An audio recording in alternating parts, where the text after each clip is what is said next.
welcome to the Transfer Exchange Show. We are live. We're joined by Garth Lewis and Steve K. How you doing tonight, boys? Decent, mates up. Yeah, good, mates. Yes. Good, Thank you very much. Good. We've got plenty to discuss tonight, mainly focusing on some of the deals that Man United are close to or have been done. Man United are close to signing a few one player. They've already got Mason Mount through the door. Rashford has just signed a new contract extension at United, and there's a few other transfer deals that we're going to be discussing tonight. First and foremost, Manchester United are close to signing Inter Milan and Cameroon goalkeeper, but will it be ooh la la or will it be ooh na na? Who come up with that and how long did it take? He comes up with these crackers. That comes straight to me. It came straight to me. That's so cheesy. That sounds like chat GPT to me, mate. That's what that is, sure. But I don't use it. I'm so old. I've not even used it yet. Yeah. That's mine. Do not give that to GT, whatever. See what I mean? I don't even know what it is. I don't even know what it is. But yeah, Man United are close to signing the Cameroon goalkeeper that surely fits more into the way of playing that Erik ten Hag does. But there's been a few people that are happy with it. Some people say don't get too excited, and some people are ecstatic with it. Garth, what side of the camp do you sit on? Onana in a Champions League final last year. It's his second Champions League final as well. A good goalkeeper to sign. Yeah, I mean, listen, this could come back to bite me on the backside, but I am not impressed with him at all, to be quite honest. I said that before anyone was looking at it, before it was concrete in the chat groups, hoping we weren't going to sign him. Is he better than De Gea? At shot stopping, he certainly isn't. At making mistakes, like he certainly isn't. He makes just as many. So the thing he's got over David De Gea has been able to play at the back, which is what you're talking about. Yes, in that sense, he fits the mould of what Erik ten Hag wants. I thought, if you remember when we were talking at the start of last season, I thought we might get him on a free straight away. If you remember me saying, I thought David De Gea would be the first victim of ten Hag's style because David De Gea just doesn't have that. Yeah. 50 mil, I mean, that's top end for a goalkeeper as well in my book. That's like top end, like massive fee for him, in my opinion. I can't say I've seen a lot of him in games. That's what I will say. I've got a caveat there. I haven't watched 90 minutes loads. The Champions League final I did, he done all right. You know what I mean? But yeah, he's been in 2 Champions League finals, but he's lost them both. So there's you got to. I don't like him. I'm going to have to be out. You can tell me I'm not saying. I'm not a big fan of him. Yeah, I'm not a big fan of him, and I'm hoping that next season this comes back and it get clipped. It's like, look at this mug. He don't know what he's talking about. And he's not in the league. But yeah. Well, I'm sure as a United fan, you'd be happy for it to be clipped if you were proved wrong. 100%. Do you know what I mean? It's like you don't say these things because you're trying to make a big statement. It's you don't think it's as good as what people are talking out there. I think is the thing. Steve, Onana's been in a I think 2 Champions League finals. Garth does point out the fact that he lost in both, but one against Manchester City and the other one was against I can't remember who, but he also lost in the Europa League final as well to Man United. So he gets there, he's there about. He's been on the big stage. Do you rate him as a goalkeeper? What's your thoughts on it? Yeah, my views on it are very similar to what Garth says. I mean, I don't know much about him. I haven't seen a lot of him. From what I hear, he's a very good goalkeeper. I wouldn't even know if he was a good shot stopper. I know he's good with his feet, and that's obviously why Ten Hag has bought him. And it's not a bad buy. But the only thing I question here with this signing is I mean, Garth sort of touched on it a little bit when he was mentioning, like, we know Manchester United's having got a great big budget. You know, do you go and is he that much better than De Gea? Will you go and spend 42 million euros, stroke 50 million pound on a goalkeeper? I find that a bit. I don't know. I can't get my head around that because I mean, look, I know is he listening? Is De Gea listening? Sorry, is Ten Hag listening to maybe the fans too much? Because the majority of the fans, they do want De Gea out. I think Garth's in the camp where, one of the few who really is a fan of De Gea. And I must admit, I'm a fan of De Gea. Yes, he's made mistakes, but all goalkeepers make mistakes. But my mind always goes back to the fee and how much of a difference is that from De Gea, and the fact that they are struggling with their budget at the moment, and there's other areas that personally, I mean, I'm not a Man United fan. Garth obviously sees them a lot more than me, but definitely feel there's other areas where that money could have been spent, and okay, De Gea eventually needs changing, but now I don't think so. But back on Onana, yeah, look, he's a good goalkeeper. He's a decent goalkeeper. It remains to be seen what he can do in the Premiership. Am I surprised that he's been brought in? Yes, I am, because just basically because of the budget. But like Garth, let's see what he can do. Garth, how important? Go on, carry on. I was just going to say I am a fan of De Gea, big fan of De Gea, Steve. And yeah. If I had my way, probably no. He had to go. He did have to go. That is the big thing. I will say that we needed a new goalkeeper, definitely. Just not because David De Gea is poor, but because of the style of football that Ten Hag's playing. David De Gea is not compatible with it. Period. I thought he might be able to learn. He hasn't. So yes, whilst I agree that David De Gea is excellent, and I'm not sure whether Onana is the goalkeeper to replace him. I do think he needed replacing David De Gea. I do think he did need to go. That was the question I was just about to ask you. Sorry, how important was it that Man United? How important was it that Man United got a ball-playing goalkeeper? Important. That is the thing. I think it comes down to. This is why I've just got to bite my tongue on it. This is the goalkeeper that Ten Hag knows. Obviously, had him at Ajax, knows what he can do. So if Ten Hag is happy and believes that this keeper can do a job for us, I have to believe it myself. I'm just, what Steve's saying about the money, this is what it comes back to for me as well. With our limited transfer budget and what we need in that team, to be spending what I'm guessing will leave us with about 25, 30 mil, like you're saying, it's a lot of money, man, and it has to work. We can't afford this to be another Harry Maguire. It has to work. Do you feel it's one? Do you feel it's one that people will be looking at Ten Hag if it is a failure and say, you made the wrong decision here? Should have kept the guy. I think what's happening now is, and this is where it's not a concern for me because you go where you know. But what's happening at the moment is it feels like Ten Hag is really keeps dipping into the pool of his knowledge. Ajax players from Holland. When we talk about later on the Moroccan player, he was in Holland as well when Ten Hag was there, and it feels like what's happening with the scouting system at Man United. That's my worry at the moment, that we're not got a broad search. But no, I do think fingers will be pointed at Ten Hag, not by myself, but by some of the fan base, if Onana fails to live up to the hype. I think I said to you, Kit, Bartes vibes. That's what I get from him. Bartes vibes. Well liable to have an unfortunate error, erratic. And funny enough, a couple of days after you said that, someone that I spoke to said similar in terms of people are looking at David De Gea for making mistakes, but this guy will make mistakes that you're just scratching your head as to what was he doing, what was he thinking. Whereas De Gea seemed to come from, it feels like, is it a lapse in concentration? Is he been caught off the ball? Is positioning just not right? And which is out of the blue for David De Gea. Whereas it seems like what people's criticism of Onana is, he could have just cleared it. What was he doing? What was that pass? Like, what the hell's going on? What was he trying to do? Was he trying to flick it over the player's foot there, like trying to do a bit of skill? It's one of them ones. And if you get caught out, as you said, like Bartes, it's only so much a fan base can take. Steve, you spoke about the amount of money that Man United spent on this transfer. Do you think that there were many other options in terms of a high-level goalkeeper that can play out the back that's going to cost any less than 50 or 45 million that you've seen? Even that's not necessarily in the transfer market, but like goalkeepers out there. And there's the Brighton goalkeeper, there's the Brentford goalkeeper. But do you think these would cost less than 45 million?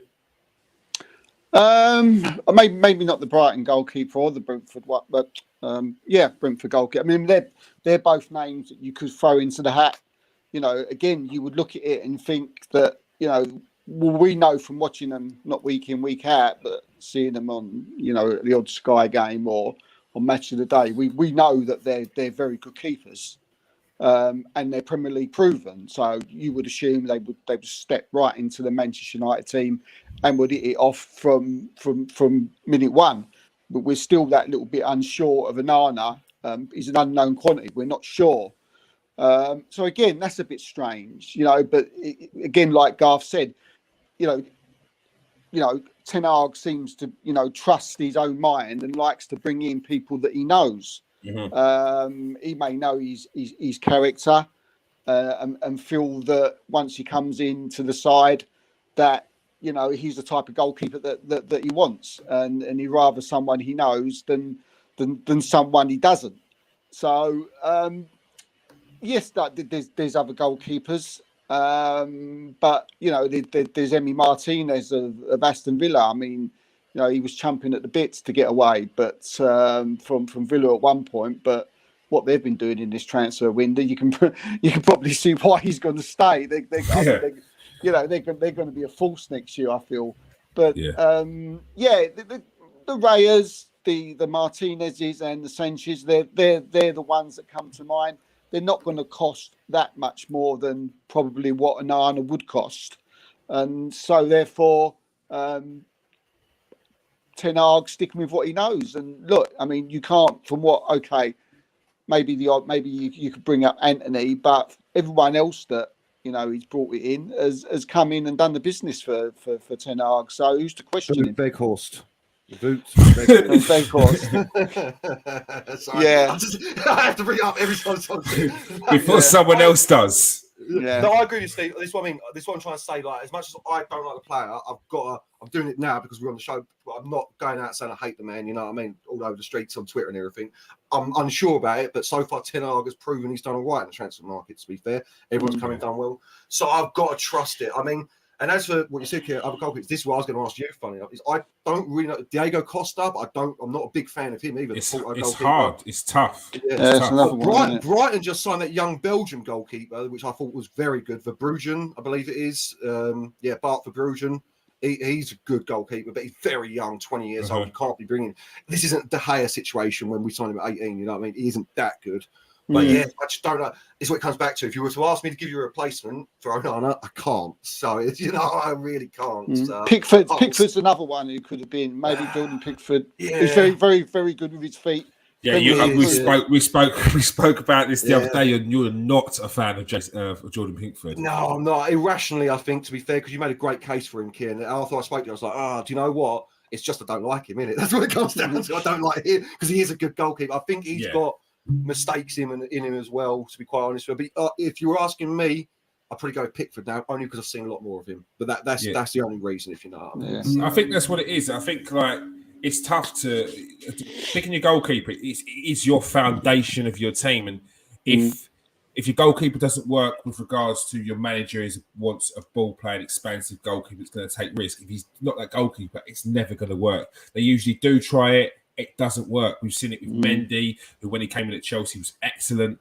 And then as soon as Tuchel came in, he wanted the ball-playing keeper. It didn't work. We saw it with Arsenal, whether it was Petr Cech or Bernd Leno. It wasn't going to work, no matter how good at shot-stopping they were. And we've seen it at Man United with David De Gea, because they will try to get the player to play out. And it's just they're not comfortable. They want the player to be off their line a little bit further than they usually are. And when you're taking keepers out of their comfort zone, whether it's passing the ball out the back or their positional sense, it's changing their game. And when it's been their bread and butter has been shot stopping for the for 15 years, for 20 years even of their career, which is what they've built their career on, to then go and change that at the age of 30 plus. It's just not going to happen. It's too much of an R for these goalkeepers. And as you're saying, with the likes of who else is out there, I don't think that you are going to get a goalkeeper, especially Man United come in, Chelsea, Arsenal, Man City. When they come in for a goalkeeper or any player, you're adding 10, 15 million on that on top of that anyway. So, yeah, it's it's not surprising that Ten Hag's gone through Nana because he knows that if he's going to ask for a ball-playing goalkeeper that's going to take these risks, it's got to be on his back, and it's got to be a player that he knows he can trust. So, yeah, it'd be interesting to see how it goes, but I don't think it'll be a terrible signing. It's just about patience with these sorts of players and risk and reward. Just quickly, sorry, just quickly for that for Bruges. I keep calling him Belgian because it's Bruges. He's Dutch, not Belgian, because he's got Bruges in his name. I keep going, yeah, Belgian fella. But yeah, no, I agree with you entirely, man. It must be nice for you as a keeper kid to see that keepers have become possibly the most important player in the modern game, with everything starting from them now. You know what I mean? Like on the sidelines for so long, just throw anyone between the sticks. Don't matter if they can play ball or not. We only got glory on penalty shootouts or in pennies. That was our time to shine. All of a sudden, we're the heroes then. You're missing from 12 yards while I'm having to save it. Yeah. They always used to say, didn't they? Some of the best five-a-side players in teams when they used to play five-a-side were the keepers. They always used to say that. Mate, I tell you, the keepers pick the best teams, and that's without doubt. Because usually we're in a team with the defenders, and the defenders can usually score as well as defend. Whereas you get the strikers and the midfielders, they just want to run forward and score goals, and defending goes out the window. So you never picked me for your team, kid, because you only picked the best players. Is that what you're trying to say? Like, a little bit of a low blow there, brother. Yeah, considering no one's seen you play, Garth, I'm going to go with that one. I'm going to go with. I didn't pick you because you were the best. All right. Other news at Manchester United.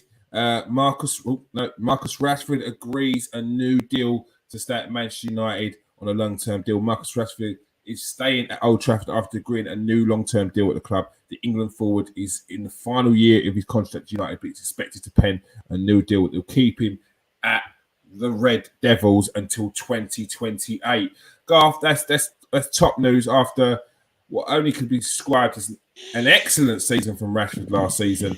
I can't remember. He got back. How many goals was it? I think around 30 goals. 30 goals, comps, I believe. 30 in all comps. 17 in the league and I think 13 in the cups. Yeah. So big news for Man United. Look, it's always good to bring in new players, but extending those players that you want to keep is equally as important. Very, very important. I think it comes back to the transfer budget again, as Steve was saying. We ain't got the money to go and replace a Rashford. Whatever you think, any other fans, I know a lot of Man United fans don't like him as well. Whatever you think about it, Man United can't afford to replace that player at the moment. For me, almost as big as any transfer we're going to make this summer. If his form can continue like it did last year, which isn't a guarantee, but if he can step up and continue being a 30-goal season player, very important for this team. Very, very important. Very happy. And can I just put a side note, as I've got a platform, stop having a go at him for being on holiday. I'm getting wound up with this stuff with people having a go at Marcus Rashford for being on holiday. He's minted. He's going to wear some jewels, people. He's going to wear some diamonds and some bling. He's a young man. What fashion sense? What's the latest story on Marcus Rashford? Oh no! Funny enough, I just saw one that just popped up. Marcus Rashford parks his 700k Rolls Royce. It's always an absolute disgrace. Like what? Last season, because he had a bad year, the year before last, didn't he?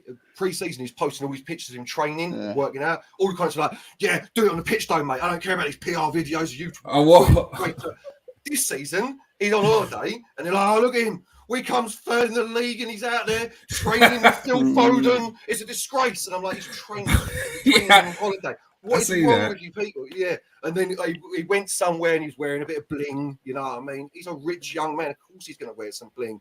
Some ridiculous outfit. I get like, it ain't for me, you know what I mean? I wouldn't wear it, but he's allowed to. Everyone's just up in arms about anything these days, ain't they? So yeah, digging him out for being on holiday, digging him out for training, digging him out for in the gym, digging him out for feeding kids, digging him out for, you know what I mean? Walking the man. Feed kids, feed your own kids. Don't feed mine.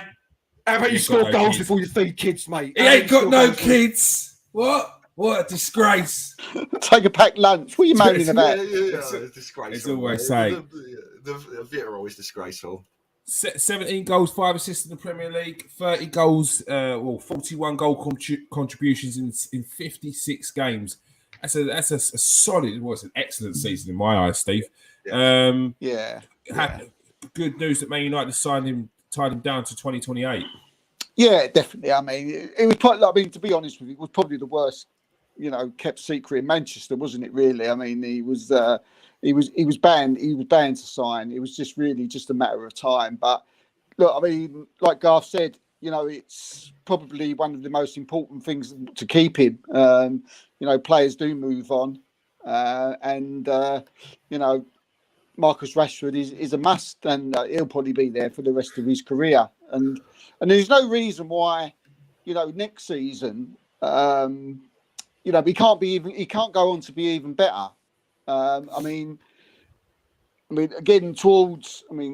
Again, Garth, correct me if I'm wrong. We had an incredible season, especially first half, second half, third half. He said he sort of maybe tailed off a little bit towards the end. And that was mainly due to sort of Man United maybe not having players to replace him. It's just you had to keep playing Rashford all the time. I think that's going to change. I've heard it's going to change next season. I think you might see Garnacho get a lot more game time, and sometimes you may even see Rashford sitting certain games out, whether it's a cup game or a League Cup game, maybe the odd Premier League game every now and then, And I think Rashford will probably be better for that. And I think Manchester United will be better for that, because at the same time, we'll be giving Garnacho, much needed game time. But Marcus Rashford, rival fans, we joke, they knock him. And they always pick out the best players. There's a reason for that. They knock these players, and that's because he's quality. And yeah, it's good. It's good to see him. He's a great lad. And if it wasn't for that, I supported the rival team, it'd be good. It's good to see him do well. So apart from that, yeah, I think it's great for Manchester United. Yeah, it is. Other news: Manchester United set for talks with Atalanta star Højlund, not Haaland, Højlund. It's Haaland from Wish. But that's too soon. That's too soon you saying that. Come on now. I apologise. It only just came to me. He's full of them tonight, isn't he? He's full of them. Just coming out. I apologise. I hope he don't come to the Premier smashing like 30 goals in the season. But there's talk of 80 million. Man United putting like around 30 to 35 million pound bid. Obviously, that's going to be rejected. They want talk of 80 million. These kind of fees being banned around is ludicrous for a player that's scored 9 goals in 31 games in Serie A last season. That's you, Garth. Sorry. Oh, sorry, mate. Yeah, no, Højlund, listen, he's an exciting prospect, but yeah, if we're talking, I mean, I read it was 85 mil a while ago, and that's why I've not even thought about him since. With our transfer budget, I can't see how this is possible at all, unless the transfer budget isn't like there's something different going on, some weird deal we're going to pay it over 27 years. You know what I mean? I'll be 6 feet under before we've even paid it off or something. I don't understand how we're going to get him. And if we're going to spend 85 mil, we need to get in the Harry Kane race, like pure and simple. It'd be a bad transfer all round, unless out of nowhere he turned up and scored, like you're saying, 40 goals in the season, all gone. You know what I mean? If we're spending 85, there's other strikers out there that I think we should take a look at. You know what I mean? But I've really only seen highlight packages of him, to be quite honest with you. And from what I've seen, he looks like he could be a solid striker, like a real. There used to be something called a Premier League striker, didn't they? And everyone knows what I mean, but like. A little bit more rough and tumble, a little bit more able to back into players, sort of striker. But yeah, 85 mil, that's too rich for my blood, mate, at the moment. Far too rich for my blood. Garth makes a good point there, Steve, about Premier League strikers. The typical, we try and steal them by saying they're typical English strikers, typical built English strikers. But they're starting to come into a bit more fashion nowadays, like, except they're probably a bit more mobile than they used to be. Yeah, definitely. If you look around the teams, especially in the Premier League, they are becoming to be a little bit. You look at Haaland for instance. You look at Darwin Núñez at Liverpool. They're thereabouts. And if you look at the other top, Harry Kane really as well, you would put into that type of category. Players like Valovic, Osimhen, they're very, very sort of straight away. You think, yeah, they'd be absolutely fantastic in the Premier League. They would just, hit the ground running instantly. So they're a change, but I think it's changed a little bit where you used to have the big, strong striker like those players I just mentioned are, but now they've just got this little bit more, sexiness about them, if you like, isn't it? They can do so many different things, with a football. You look at Haaland, someone like that back 20 years ago, even 10, 15 years ago, you would just think someone who just gets on the end of the ball in the box, uses their strength, gets their head to it. But, that's not, what teams, what football players seem to be about this night. That's not their, DNA. Obviously, there's still a few about. You've obviously still got players like Jesus, but even then, I mean, me and you, Q, we differ in this argument, don't we? Oh, sorry, we're on the same lines. A lot of people say that Arsenal should have someone like that, someone big, strong, someone who can, because Jesus don't really fit that. I disagree, and I think you do, but you can't doubt that, a lot of Premier League managers are looking, for that type of striker. But Højlund, that it surprises me. It surprises me because Garth, used the word, he could be a really good player. Could be a really good player. For me, he's a prospect, and a good prospect, and it looks like a really good young player. But for me, then Manchester United don't need a prospect. They don't need a could be. They need someone to come in and hit the nail running. They need an Osimhen, they need a Kane, they need a Valovic. They need someone on this ilk. I mean, because they need to go forward next year. You've got a lot of teams now who are strengthening, up front. Is Højlund, going to strengthen Manchester United in the forward areas that much? If he comes in, and it does seem that at the moment they are their number one guy. So it surprises me that they're going this much for him. At the same time, there is the budget, and maybe they're just going with what they can get, and they've offered what they can afford. But unless, like Garth said, there's something else going on, or there are players that they know is going to leave. And they can add it and bring someone else in, an Ollie Watkins or something, or someone on them lines, or an Ivan Toney, or something else. Maybe they're bringing in two. So it'd be interesting to see. But yeah, it's for me, Højlund, not for Man United, not for me. I wouldn't be jumping through hoops, because I would, if I'm a Man United fan, I want someone now who can come in and assure me of it in 20, 25 goals. And I'm not sure he could do that. Yeah, I agree. Garth, there was a time. Well, I don't want to be sounding like Uncle Albert here, but there was a time back when Man United during the war would just buy the best in the league, and then because of that, they were winning the league. Like Man United, in my eyes, would go out and buy Harry Kane. Would have probably bought him a few years ago. And if they needed another, they went and got Mason Mount. Let's say they bought them two players. They would have then added a £30 million player, which may be this Rasmus Højlund, and then that would have been their prospect. That would have been their like sort of guinea pig. So, but now it seems like that you've got a certain section of the fans that want to bring in the Galactico superstar, which was never the type of player that Man United signed.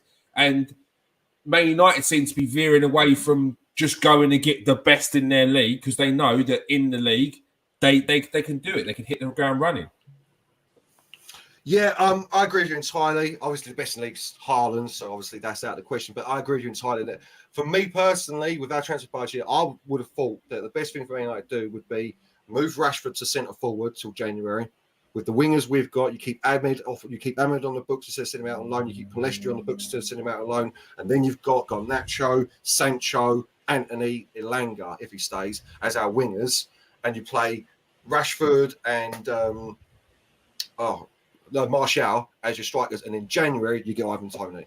Obviously, you can't buy him now, but you get the deal set up for January. Ivan Toney comes. I think February is it that his ban's up? Is it? I believe, or the end of January, something like that, isn't it? January the 14th. His ban. There you go. Yeah. So that's what I'd have. Everyone knows what I think of Ivan Toney. Who knows me? I've been a big fan of his long before it started him blowing up as a good player, and I think that's the way forward. Or an Ollie Watkins, like this, something like that. Exactly what you're talking about, kid. Getting a Premier League proven striker. Because I agree with Steve. This is the problem with this Hoyland. Is you just don't know what he's going to do. Yeah, listen, if it was 30 mil, there's a different conversation we're having. 100%. That's a gamble you can take, you know what I mean? But if you're spending 85 mil, mate, this is what I said about Anthony. You've got to hit the ground running. First season, absolutely no faults in your game. You've got to be perfect. Otherwise, you're basically touted as a flop now. You know what I mean?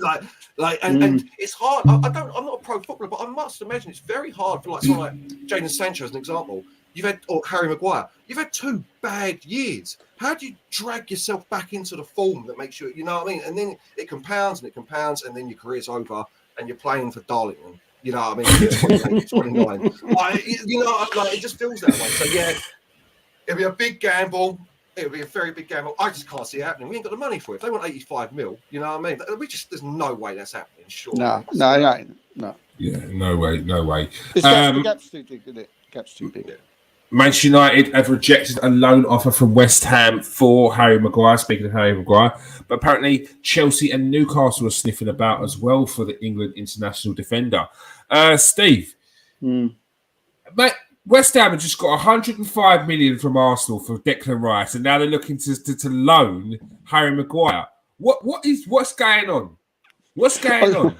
I suppose it says something about Harry Maguire, didn't it? The fact that they got all that money, but they're still like, now hold on a minute. Yeah, not sure. So let's not like be too hasty here. Let's we don't want to mess up her 105. But yeah, look, I mean, the loan deal. I can see why they want a loan deal. I mean, I dare say somewhere along in there they want Manchester United to pay half his wages because, of course, they do. Yeah, that's why they want the loan. The loan deal isn't nothing to do with that. They think, they're probably 100% sure. Moyes probably thinks Harry Maguire can do a job for West Ham. I think Harry Maguire to West Ham would be an excellent signing. They've just lost Declan Rice. You need.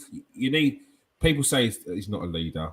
He's maybe not a leader in aspects of at Man United, the type of leader that they potentially need. But for a West Ham, Harry Maguire would definitely be a leader amongst those players. Absolutely. If you look who West Ham got in their defence. Kurt Zuma at the moment, haven't they? He'd be a leader amongst those men. So it'd be fine. It'd be fine there. They're good. Honestly, I have to disagree with you, gentlemen. Everything I've seen of Harry Maguire, he is not a leader in any respect. On the field, off the field, he hasn't got a leadership bone in his body from what I've seen. And that isn't just for Man United. Every time there's a decision on the pitch, he's nowhere near trying to get the decision for Man United. Every time there's a bit of a scuffle on the pitch involving a Man United player, he's nowhere near it. Every statement he makes in the media, he's a big head who doesn't big the club up. He just bigs himself up all the time. He is. I'm sorry. I know it's saying because he's a big player, he might come into. But for West Ham, absolutely not. No way. He isn't a leader in any way, shape, or form. No, awful. No. That's one of my biggest problems with Harry Maguire is giving him the captaincy after 5 months. Shocking decision from Solskjaer, really bad. And I don't know about what he's like in the changing room, obviously, which might be more what you boys are talking about. But on the field leader, absolutely not. Absolutely not. Would you not put anything down that the magnitude of the job at Man United, he just can't handle that? And if you're comparing it to England as well, it's not exactly much of a drop off. Yeah, but that's why he's not England captain. He's had the captaincy stripped off of him by Ten Hag. I think that should speak volumes. I know it's because we're trying to get him out of the club as well, but he isn't. I mean, he hasn't been captain at Man United for the last year and a half. It's been Bruno Fernandes, which is why the manager had to take it off him. Otherwise, it's not really legit is it? If he's not playing week in, week out, he can't really be the captain. Yeah, and maybe I'm being a bit harsh because I've got such PTSD of Harry Maguire being so bad for us, and I feel for the man as well. I'm not someone who wants to just dig him out constantly, even though it seems to happen every time I speak about Harry Maguire. It's just, one of Man United fans' biggest gripes with Harry Maguire is his lack of on-field leadership. It really is.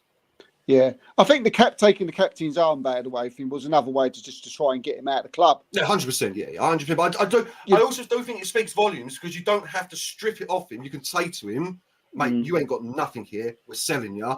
We're not going to disrespect you in any way, shape, or." But even that, take that. Yeah, we took the captaincy off him, and from what I understand, he was told we will release a statement in a couple of days. What did he do? Straight on Twitter. There you go. Before Man United have had any chance to put a statement out. And this is Harry Maguire all over. This is what I mean. And I know this is a modern player thing as well, but this is exactly the sort of thing I'm talking about with Harry Maguire. He's always, you know what I mean? What did he say about his England duties? Like, well, Southgate keeps picking me, so I'm obviously good enough. And we can all see that you're not good enough. You're not even playing, mate. You know what I mean? Yeah. Do you feel he's a bit arrogant, Garth? Do you feel he's a bit arrogant?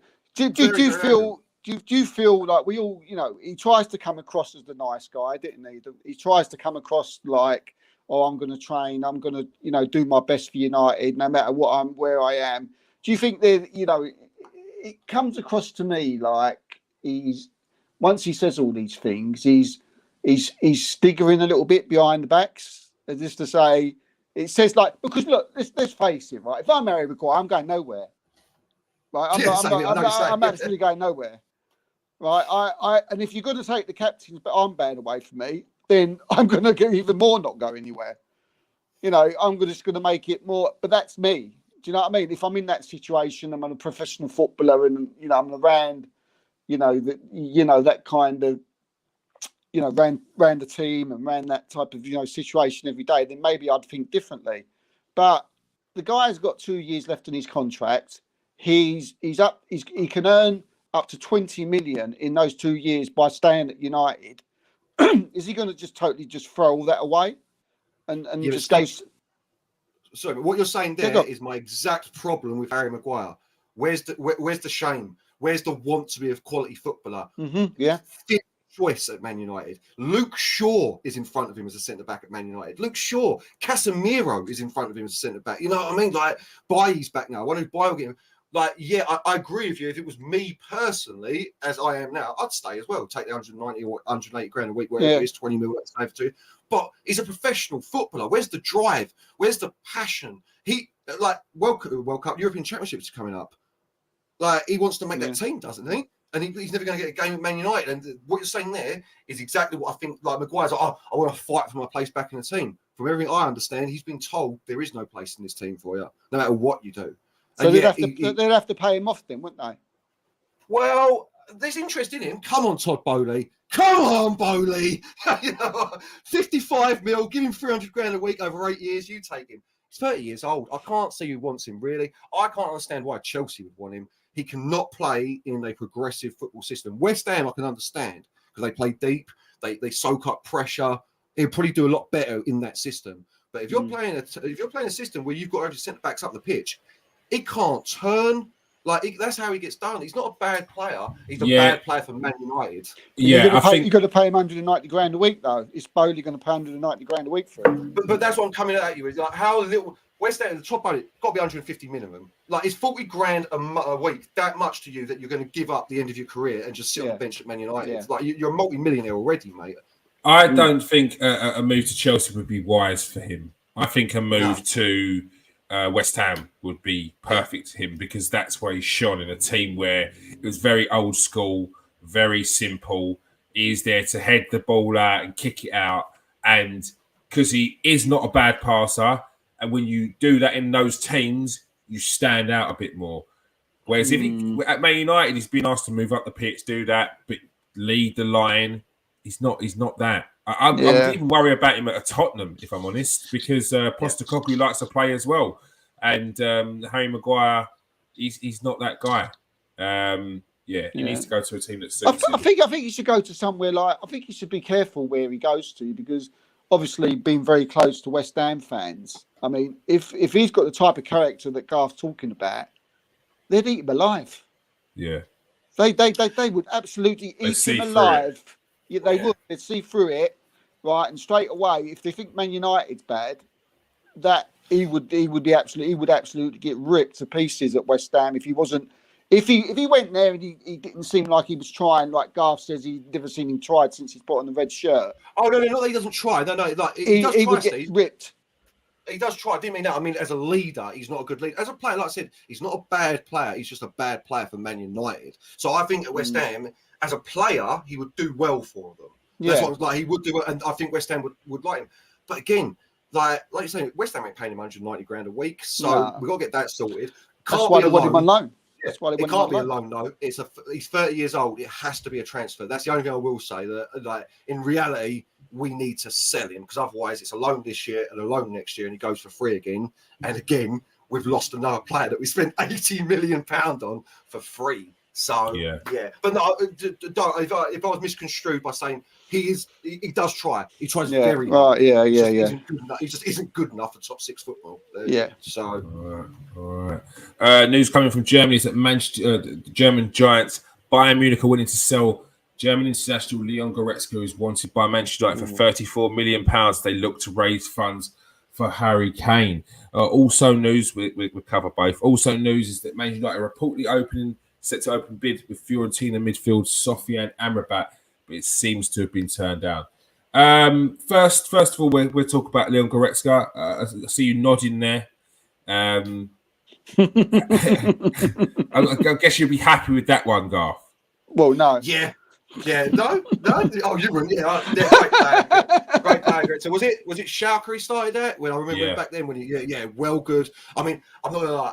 This is a bit more of a FIFA Football Manager player for me than I actually know about him. But everything he's done, it feels like he's a quality bowler. Every time I've seen him, he's quality.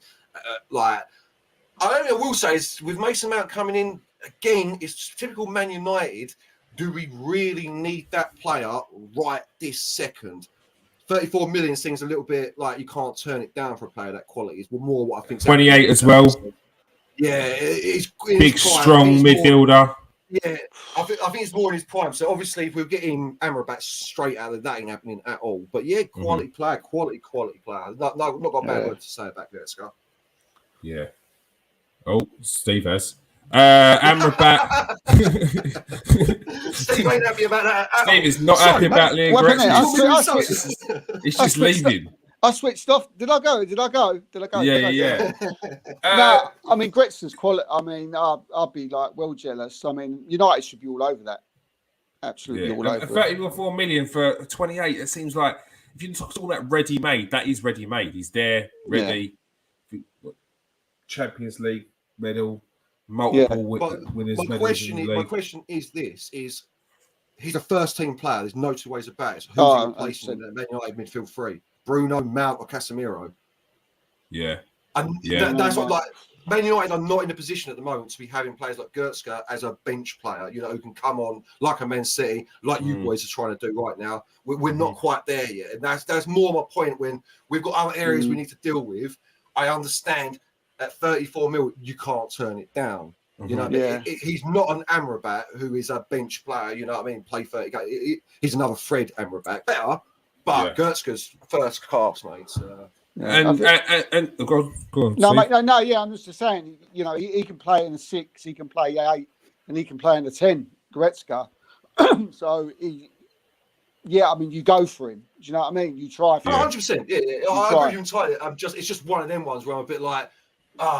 If we ain't got Mount already, then it's a not absolute doesn't matter what we're talking about. We've just signed that midfielder. We've still got Fred and McTominay. I know they're not great, but they're quality squad players for the Premier League.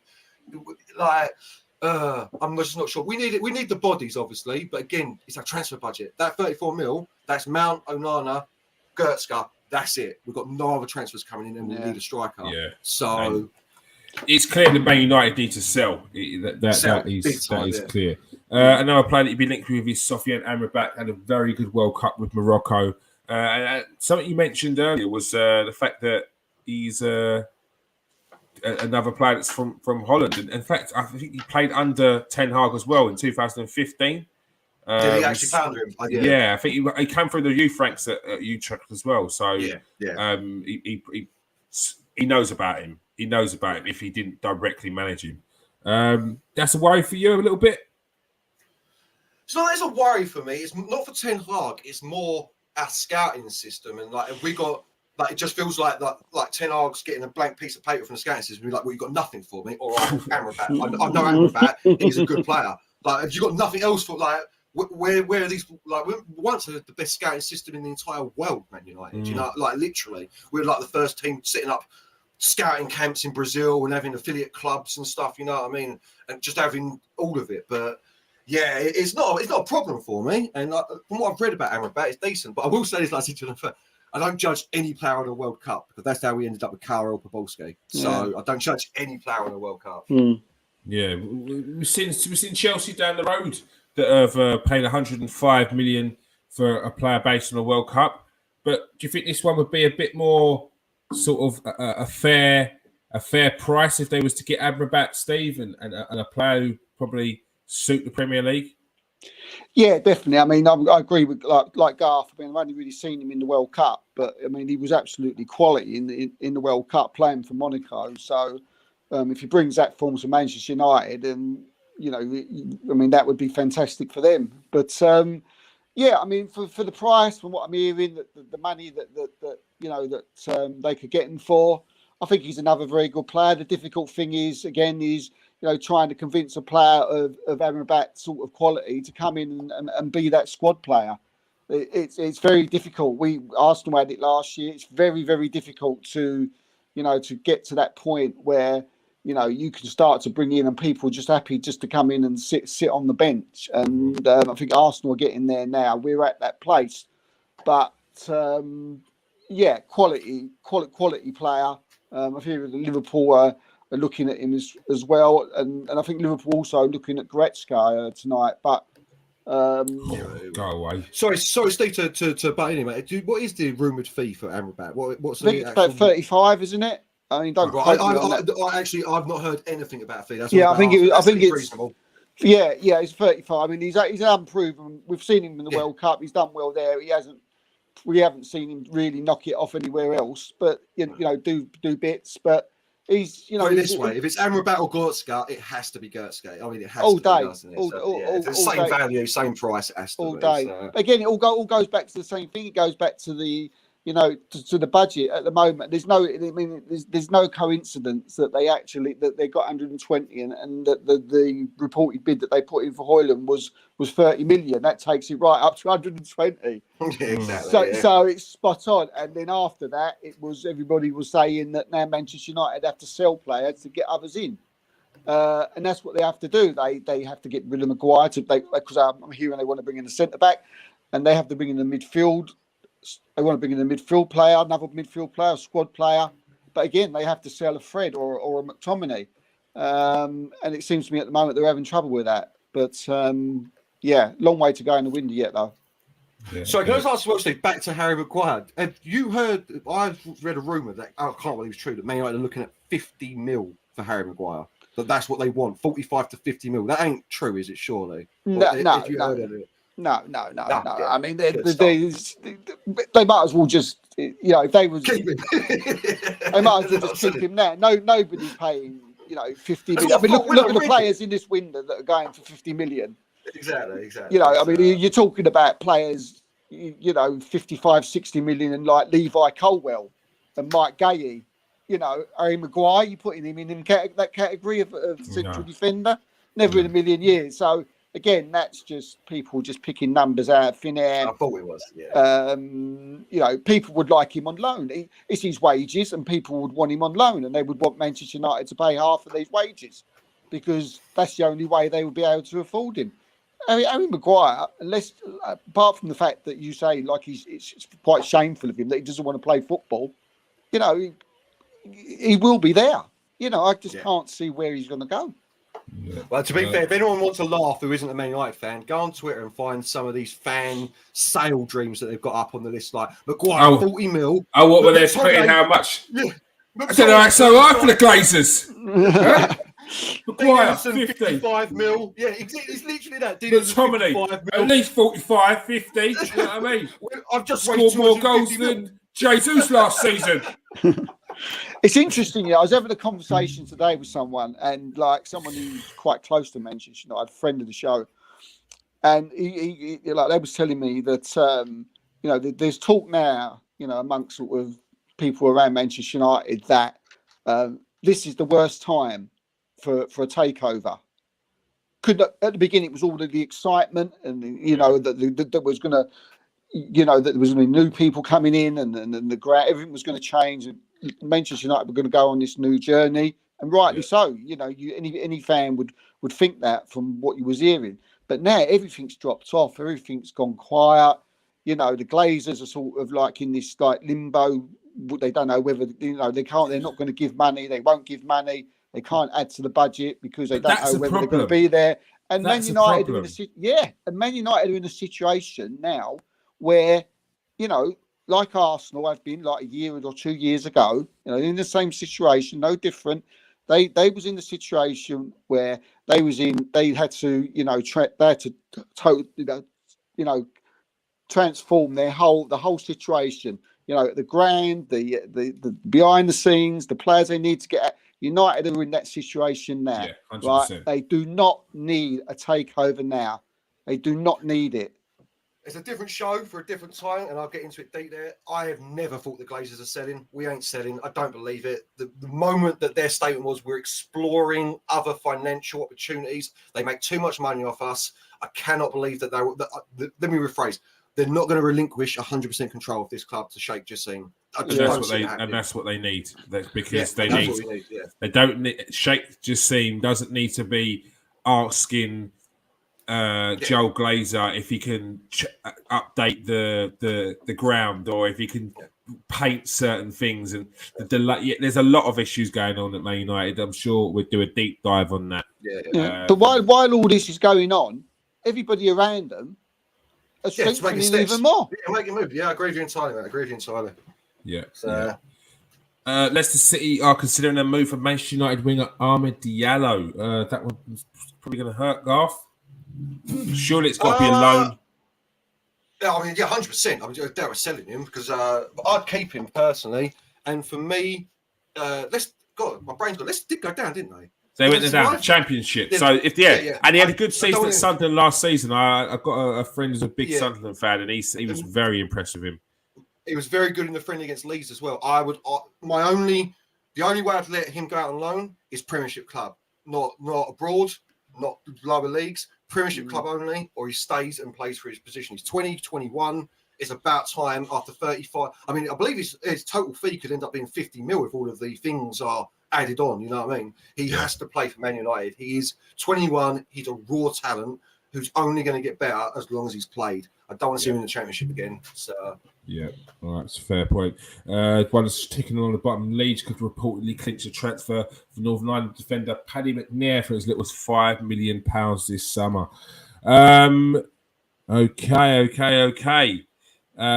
West Ham are reportedly showing interest for the potential transfer of Leicester City winger Harvey Barnes. Harvey Barnes was one of those players who was highly regarded as a youngster a few years ago. He's kind of dropped off a little bit, but he bags the goals and gets the assist. He's a strong, quick player. Would have thought maybe a few other clubs would have been in for him. Yeah, especially, I mean, the main club that he's been linked with, as well as West Ham, is Newcastle. Mm-hmm. They've been quite heavily linked with him, but he's a very good player. Certainly someone who won't be playing in the Champions next season, but very versatile, can play in a number of positions. I think he was right up there in the goal scoring stats. For an attacking midfielder. Even though he was playing at Leicester. It's always been. I think he's been on. I think he's got a couple of England caps. Whether he's had a game or not, I'm not sure. But he's a decent player. And West Ham are interested in. But Newcastle have had quite extensive talks with him as well. So and they're looking for a winger. Because I think it's time for Alain Saint-Maximin to move on. He's a bit injury prone for him, and I think Newcastle are looking for wingers on both sides of the pitch. So, if anybody, I think he possibly would prefer to go to Newcastle, considering they got Champions League football, and to me, he's an Eddie Howe type of player, Harvey Barnes, isn't he? Honest player. You can imagine him being at Bournemouth at one point. Harvey Barnes, but excellent player. And yeah, look, West Ham, and I'm very close to West Ham, as you know, and I'm sure most of the fans would love a player like him. It'd be interesting one. He's a good player. I like him. Yeah. Garth, Harvey Barnes, what did he get? 13 goals last season in 34 games for a team that got relegated. Not bad. Good player. Yeah, if I was West Ham, I'd go all out for him, get him before Newcastle do. I think for Newcastle, it's not quite as big as a signing as it would be for West Ham, if that makes sense. Like he will transform it for West Ham, whereas it could get lost in the pack a little bit at Newcastle, depending on who they sign. But I agree with everything Steve said, quality player, quality baller. All right. Another team that we've been talking about and we spoke about earlier, Aston Villa are targeting Moussa Diaby of Bayer Leverkusen. The initial bid for that one did get rejected. However, they've gone in.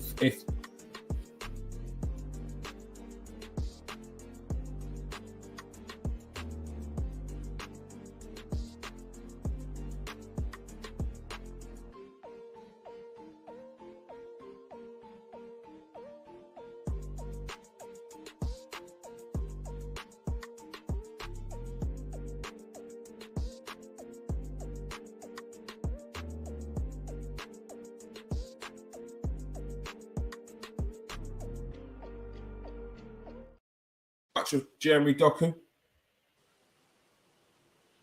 Sorry, mate, you went a bit. We went quiet this evening. Yeah, you had a video playing. You had a video playing of footballs, bro. I didn't hear a word. It couldn't hear me. Yeah, no, sorry. People were probably wondering where I was going. They was worried about me. Aston Villa reportedly keeping tabs on Jeremy Doku, Belgian international player, very exciting player, pacey, strong. Just one of them players that kind of gets you off your feet because he's just relentless, very tenacious as well. Garth, Doku, a very good player, and just in terms of the stature and level of player that Aston Villa seem to be linked with, it seems to be moving in the right direction. Who do they think they are? Well, who do they think they are all of a sudden? Pau Torres. Varane Torres linked to him as well. Like, what do they think they are? Get out! Yuri Tillemans. You feel Joe Felix, they've gone for. Oh, they can have him. I don't rate him, but that's a different conversation. So, great player. I couldn't disagree with anything you said, Kit. He's one of them exciting players. You know what I mean? And I agree with Steve. What Steve said earlier. Aston Villa are making moves, mate. They're making moves. Fair play to them. Unai Emery really could be taking them into top 4 this season if things go their way. Like really could. Unai Emery seems to be at the right club now, Stevie. Yeah, a lot less pressure in terms of the expectations at the end of the season, but still, you still got that pressure with because Aston Villa they don't want to be sitting down. They don't see themselves as a team that is mid-table. They want to be playing with the big boys and getting into Europe because they've got history of that. Yeah, definitely. Yeah, I mean they won the European Cup back in the day, and they're a big club. There's no doubt about it. They're a massive club, with a very good fan base. And like Garth said there, and we said earlier, they're making serious moves, and they brought in Emery, and he's came in and he's basically just changed Aston Villa. You would never have thought, from like a few years ago when they was in the Championship, struggling at the bottom of the Premier League at one point, and then then they went down. But yeah, I mean, they are seriously making moves, and again, like you said, they want to be competing with the big boys. They want to be up there, trying to. We say Europe, they want to go for the push for the Champions League, and it seems like with the players that they're being linked with. Moussa Diaby. We've just seen Jerry Doku there. An absolutely fantastic player.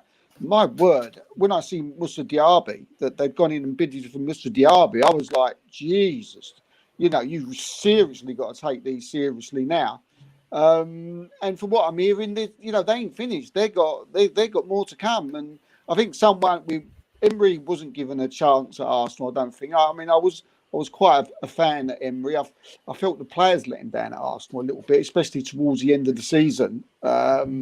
I mean, I can remember being at the last game there, and it certainly he was standing on the touchline quite a little bit perplexed of what had happened in the last few games, and then he obviously got the sack. But yeah, I mean, but you've got this combination now, and it's important. You look at Manchester United, you look at Arsenal with Arteta and Edu. Now you've got Emery and Monchi, and Monchi is an incredible sporting director. He's made some absolutely outstanding deals in his time. Brought in players to like Seville and other clubs that he's worked for. For next to nothing, and these players have turned into absolute superstars. And we're talking about signings and managers and players that already live at the club, and them being more important than actually signings coming in. That Monchi, bringing him in, as well as it's gone under the radar, isn't it? As well as it has gone off the radar, mate. Yeah, and those two together could seriously take Aston Villa places. No, definitely. I fully agree. Other news is Wolves have submitted a bid for Bristol City youngster Alex Scott, 20 million.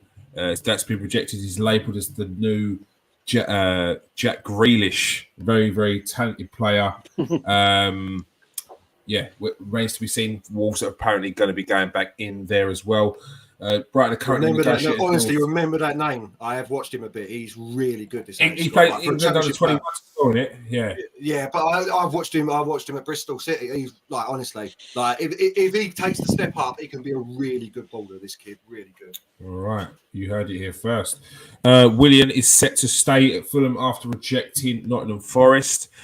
Chelsea have rejected an offer from Fulham for winger Callum Hudson-Odoi as England international looks to leave in search for more first-team football. What has happened with that player? What happened to him? He was regarded as one of the best youngsters in world football at one point, especially after the I think the European Championships where they got to the final of, or the Youth World Cup they got to the final of.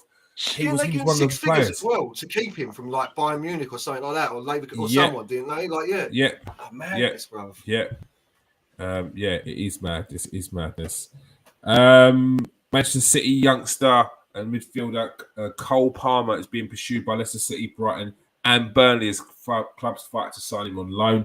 Very, very good player as well. Very confident player for such a youngster as well. If you see him when he plays for Man City, he just acts like he should be there, which is what you want. Leeds are weighing up a move for Chelsea defender Ethan Ampadu. Liverpool are eyeing up Manchester City and England midfielder Calvin Phillips as Fabinho nears a move to Saudi Arabia. Steve, Calvin Phillips, say he's wasted a year at Manchester City. Do you feel like he should stay and fight for his place or fight for a place in the team? Or do you think he should just make that move? I think he should, make that move. And if he feels he's wasted a year at Manchester City last season, which he'll argue he never, because he went and won the treble. But I was just about to say, he won the treble, didn't he? but I agree with you. I feel like apart from winning the treble. But if you look at it on like, playing like game time, he did waste his career. And if he stays at Manchester City, I feel he'll waste another year of his career, because I just can't see where Pep would want him. I think he's tied down to a contract, and he's just, again, Phillips. I mean, I'm not going to compare him to Harry Maguire, but he's probably just happy that he's just at a big club earning big wages and, goes into a nice, cosy place of work every day. And it seemed, I don't like that. But it seems that's what Kevin Phillips is, about at the minute, which is a shame because he's a decent player. As far as the Liverpool, I mean, I think if he went to Liverpool, I just think he's going to be in the same situation he is at Man City. He'll just go and sit on their bench. Do you think? Really? Even with Henderson leaving, even with the fact that Fabinho leaving, even with Like they for me, they haven't replaced Wijnaldum. And then on top of that, they've lost Milner, who's versatile, and they're losing Henderson, who is their engine and a leader as well.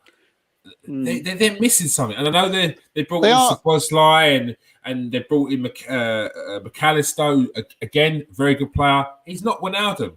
Szoboszlai is not a Henderson, and I still think that is a key ingredient. And yes, they went on a run at the end of last season, but there's a reason why they couldn't sustain that for the full season. So I think they need a Calvin Phillips sort of player. They've still got Alan Kantara there. You know, I mean, he. I'm sure. You know, I hope that's if he can stay fit. But you know, you're right. I mean, look, Calvin Phillips on his day, if he can get in there. But I think maybe it's because of the other players that I'm hearing Liverpool being linked with. You know, you're looking at Romeo Lavia of Southampton, who I think's on another level to Phillips. But he's 19. Really? Yeah, you talk. But he's 19. I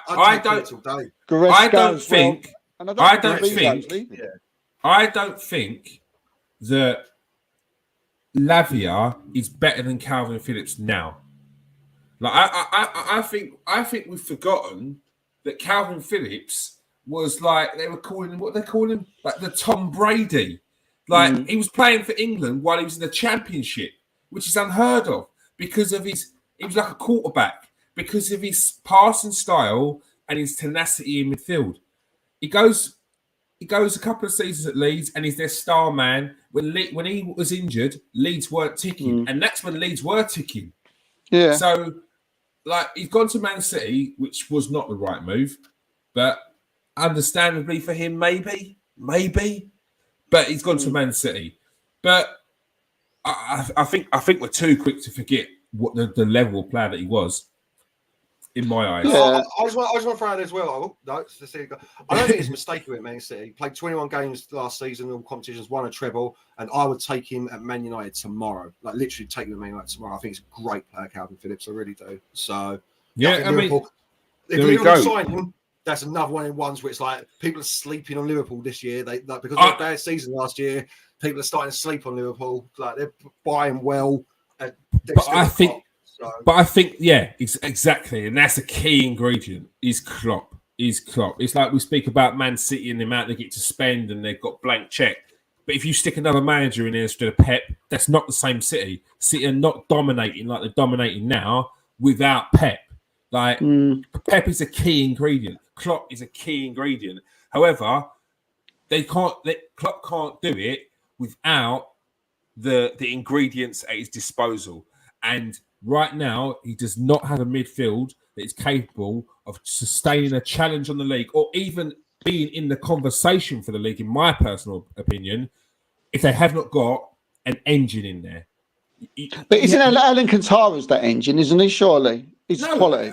No. He's a quality player. I'm a massive fan of Alan Kantara. I think he's one of the best passers of the ball. I think he's one of the best passers of the ball, one of the most technically gifted players that we've seen in years, and that goes unnoticed. Like, the guy's Brazilian. Like, he is a technically gifted player. He's skillful, but he's not a Wijnaldum. He's not a Jordan Henderson. A Henderson and Milner, exactly. That's what Calvin Phillips is the top of that. That's why he's a different player. Is Thiago better than Calvin Phillips as a player? 100%, Steve. Yes. Yes. But he ain't that player, what I'm talking about, a Fred who's awful at that, but that's what I mean, like that engine room player. And I think as well, on top of Calvin Phillips being that engine room player, he's an excellent passer of the ball. That's one of his key attributes. I hear what you're saying. Is his passing ability and his expansive passing ability as well. Like, if Liverpool get Calvin Phillips, I think that they're back in the conversation. Why does Pep never play him? Pep's not played him once. Because you've got Rodri. But not Rodri. He hasn't even played him in a League Cup game. He doesn't even play him in an FA Cup game. He doesn't even... He played 21 games last year. He played 21 games. I just checked. I mean, admittedly, only 12 in the league, and we don't know how many of them are subs, Steve. I take that back. I didn't know. I've never seen him play. To be fair, they could all be 5 minutes off the bench. You know, I mean, that's just a stat on paper, so I don't know. But and when you look And if we look at Manchester City's squad, though, and you look at even the midfielders, it's not easy to get in that midfield. Even if you're taking out a Rodri, who played pretty much every single game last season, which is wild considering I think he's probably the only player of Man City. He's definitely the player who played the most games for Man City, probably bar Edison. Do you think Trent can play in there? Because I mean, don't forget, you can play different, different formations. You don't have to have that. I think Trent can play in there, but that's still. Let's say Trent's Wijnaldum. Where's Henderson? They still need. They have not replaced Wijnaldum. Yeah. They need to get in a Wijnaldum replacement, and they need to get in a Henderson replacement. And we're not even talking about the James Milner. So you could say the James Milner's the Alcantara. Where's the Henderson and where's the other one? They still need these because they had what's McAllister? The same team. McAllister's an 8, is he? Is he the 8? I think he's an 8. I think he's an 8. I've seen him as an 8. I think he's an 8. Yes, he works, but is he a better tackler than Wijnaldum? No, he's not. He's not a better engine than Wijnaldum. I think there's a lot of hype around these signings, excitement from Liverpool fans because they're top players and exciting players. So Bosley is an exciting player. McAllister looks excellent in the Premier League, exciting player. But are they the players that fit in the positions that you specifically need? Yeah. I don't think they are. I think the more you talk, I think we were just talking earlier about Goretzka. He would just slit in that number 6. Perfect. That's why we're like, If Liverpool was sniffing around, I don't want that happening. It's like get a little fun together to stop it, you know. It was like when there was talk of. It was like when there was talk that Liverpool was sniffing around Rice. It was like, if Liverpool get Rice and we don't get Rice, we are now behind Liverpool. Liverpool have now taken over us because they've got the player who was key to what we're doing next. Rice is key to what Arsenal are doing next. Liverpool bringing in that centre midfielder will be key to where they go next. That's my opinion. If you look at Goretzka, McAllister, and Soboloskia, that is some midfield, isn't it? The only thing I say about Liverpool is they've got a lot of transition coming over the next couple of years. Van Dijk 31, Salah 31. So they've done the strikers and they've done them the cut strikers, done the midfield now. They've got some big signings coming over the next couple of years, and that's all I can hope as a Man United fan that they mess them up badly. You know what I mean? I mean, we had a joke the other day. I mean, when we have, the Super Six will be back in a couple of weeks, and we can talk about it then. But I want to bring up Man City because I think they could be in transition. Seriously, and I'm not just joking. That just ain't banter. Do you know? Yeah, I wouldn't say it's a joke. I'd say it's more hope, wish, and a prayer. He's there in the transitional season. City, though, as well. They can just go and buy 4 world-class players to transition. If they do that, if they do that. I think the thing with Man City, previous seasons, if they were in a transitional season with the likes of an injured Aguero, a false 9 holding Foden, we'd be like, this could be an opportunity. But when you can transition all you like with Haaland in your team, you're getting 35 goals with that one player, and that's the problem that everyone else has at the moment. Is you can transition all you like when you've got an absolute monster up top like him. You've got a little bit of leeway. So we will see. Like you said, more hope. I think. Pierre-Emerick Aubameyang is ready to move from Chelsea to Marseille. The Gabon striker is willing to lower his salary to make the transfer happen. What has happened to him? Of course he is. He's made 25 million on signing fees in the last year and a half, ain't he? So I'll loan my wages, mate. Don't worry. like he's doing everyone a favour.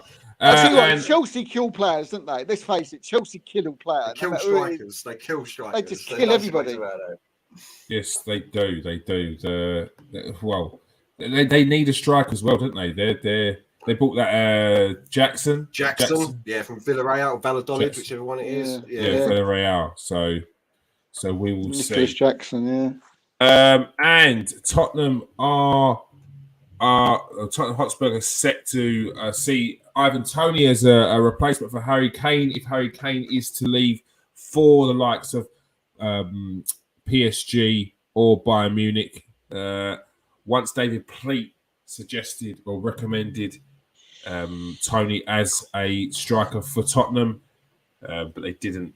He was unavailable at the time. Steve, is there any more on that story? No, not really. It's true what you said. He's been liked by Tottenham for a long while now, and he's been and he was recommended to Daniel Levy by David Pleat, who just thought that he's the perfect replacement for Harry Kane. And when I was told this, I thought about it, and I thought he is, isn't he? I think next to Harry Kane, he's probably the closest thing, to Harry Kane. Prolific goal scorer. I think in 68 games, he scored 32 goals in 68 games. And people were saying, can he do it in the Premier League? Well, you bet your arse he can. Right? And this is for Brentford. In a team, I suppose you would have to say Spurs a little bit better. He would be the perfect replacement for me. And I think even Manchester United, they should absolutely snap this bloke up. He's definitely not signing a new contract. I've been told that's for a fact. And his contract runs is in 2 years' time. So we all know about the ban. We all know about he can't play until January the 14th. He can start training, whether it's with Brentford or a new club in September. But for a club like Tottenham, who again are a team in transition, and there's not many Ivan Tonys about, I'd get him now. Snap him up now. Get rid of Kane. Get that monkey off your back. Get Ivan Toney in. Quality top striker. 50 million, 40 million. It's an absolute no-brainer for me. It's a no-brainer for Tottenham. For me, it's a no-brainer for Man United. How they haven't gone and just got this geezer. People will turn around and say, yeah, but he's on a ban and he's a risk. I don't think he's a risk. I think he's quality. I think, this guy will not be at Brentford next year. And I don't think Tottenham and Man United want this guy to go end up at a Newcastle or Villa even. Yeah. They need to snap him up. 100%. Garth, 17 goal contributions in 31 games last season in the Premier League. This season, he came back with 24 goal contributions in 33 games. There's 20 goals in the Premier League and 4 assists. For a player that's done the hard job of going, released from Newcastle, came through Peterborough. He's back in the Premier League. People ask the question, he's giving them the answer, isn't he? Yeah, 100%. I think, again, if you remember at the start of the season when we did my prospective Man United transfers, he was the striker, and I got a lot of grief for it from Big Nathan. A lot of grief about Ivan. I think he come round in the end, though, Darth. Yeah, 100% he has. No, he has. 100% has. But I agree. That's what I said. I agree at the start. I agree with Steve. We sign him now, and then in January, you act like you sign him for January right now. You know what I mean? But again, it's the money, because I think 50 mil would be closer to the actual price than 40, wouldn't yourself? For Ivan Toney right now, I can't see it being a 40 mil signing personally. If it is, snap him up immediately. Like, why is it you think that people potentially don't rate him, but don't quite get excited about the prospect of Ivan Toney? Because no one before last season, let's be fair about it. Before I was going on stats and not what I'd seen either. To be fair, he hadn't really blown up unless you're really deep into football, has it? Let's be like, if you know ball, you know, like if you knew, like you know. But apart from that, not really. This season he's blown up, and he's not. It's very similar to the Ollie Watkins. These aren't desirable names, you know what I mean? Look at behind you. It ain't Mbappe. It ain't Kane.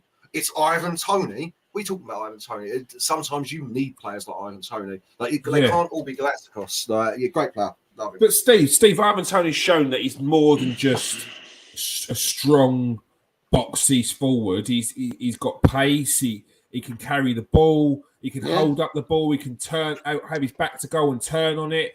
Take on a man. He's a good player, mate. I mean, I'm not. What's the biggest accolade? You've just mentioned those qualities about him, and the biggest accolade I can say is you've just explained. You've just explained what Harry Kane is. In those words, Harry Kane is what you just said. Those exact words is what Harry Kane is. So David Pleat has seen this Ivan Toney and thought that's Harry Kane when he leaves, and he's told Daniel Levy. So you're absolutely right. We talk about modern stage strikers. There's a lot of people who will look at Ivan Toney and they will look at him and they think, yeah, he plays for Brentford. He was at Peterborough. And that's Ivan Toney. And they probably haven't even noticed the goals he scored, the assists he does to Brentford and what he does on the pitch. You hear Thomas Frank just, lapses lyrical about him every single week. Absolutely loves him. He is the perfect striker for a Manchester United or a Spurs. And for me, he is what Harry Kane is. And like I said, we said earlier on about the new striker who's big and strong and can do a lot more than just score goals or get to the ball in the head. Ivan Toney can do everything. Tottenham Man United should go. One of them should go and get him now. Absolutely quality player. Yeah. I have just another thought as well. I suppose a lot of us only see Ivan Toney twice a season because who's honestly watching Brentford when they're not playing your team? No disrespect, you know what I mean? On Sky, here and there. Yeah. If Sky's even got them on, you know what I mean? We're certainly no one's certainly going to find them online somewhere if you're not a Brentford fan. So there might be another reason that he don't get the credit he deserves. Yeah. And again, another thing that he does that Harry Kane does, he takes penalties. He scores the penalties. He hardly ever misses a penalty. Yeah. He's like, for me, he's like a carbon copy of Harry Kane. It's just I like his arrogance because he backs it as well. So and I love a player who can shit house other players and then put it in the back of the net and shut them up.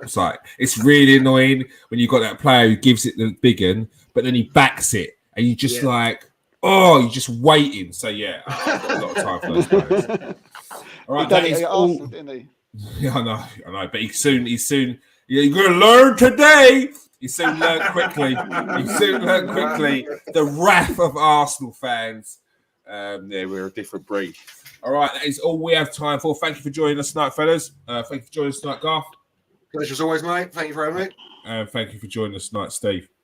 Cheers, mate. Pleasure. Enjoyed it. All right, make sure you go and follow these two guys. Make sure you follow for Steve for all the transfer updates and anything from Man United. Make sure you go and follow Garth. If you are regular to the show, make sure you press that like and subscribe. That like button and that share button. Just press the copy. If you are new to the show, press that like and press that subscribe and press the notifications because you don't want to miss any shows. For all the Arsenal fans out there, for anyone that's interested in listening to us wax lyrical about Arsenal, make sure you come and join us tomorrow. Garth's face, you smell like someone quite shit under your nose there, the way you look there. It's I'm a Man United fan, mate. I can't say anything at the moment. Who's that in the back there? We haven't spoken about him tonight. No, don't worry. We will make sure we do another Man United show because I know Garth's just in case I get caught up in the banter, you boys are on fire. Arsenal looking great, but I ain't going to say that ever again. You're rubbish. Don't worry. Let's get clip it. The clips. Let's get you're doing really well. Transfers are banging. You're doing really well at the moment. So you should all be very excited with what's coming with Arsenal. I'm waiting for something to implode. There's no but. The world to end. There's no but. You're jinxing us. I see what you're doing. You're trying to jinx us, but it won't work. It won't work. We're in the league next year, boys. You're winning the league next year, ain't you? I'd love it if we did. All right. Thank you for everyone who's joined us tonight. Peace out, people. Stay safe and wash your hands.